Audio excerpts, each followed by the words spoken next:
Hi everyone, I'm George from the Jonathan Lea Network solicitors in Haywards Heath, and today I'm going to be discussing declaration of trust and how they work in practice.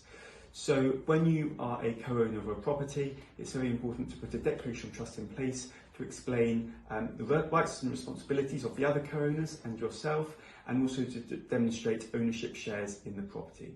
So a declaration of trust is a legally binding document, and it won't be registered at the land registry.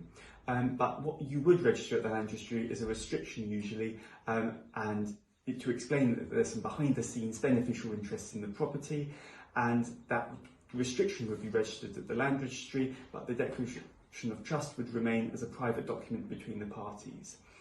So there are various reasons why you would enter into a declaration of trust.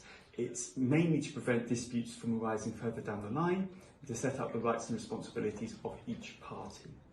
So one thing the declaration of trust will explain is initial contributions, who's contributed to the deposit, and in the event of a sale of the property, how the sale proceeds should be distributed.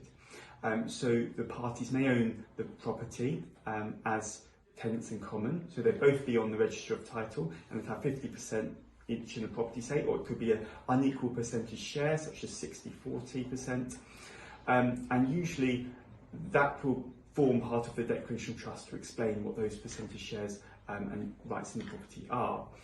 You'll also demonstrate the responsibilities in the declaration of trust, such as responsibilities for paying the council tax bills, water, electricity bills, etc. And also explain how to resolve any disputes arising further down the line, and to sort of preempt any disputes arising. There will also be a clause, a variations clause, to explain that with the consent of both parties, variations could be made to the declaration of trust.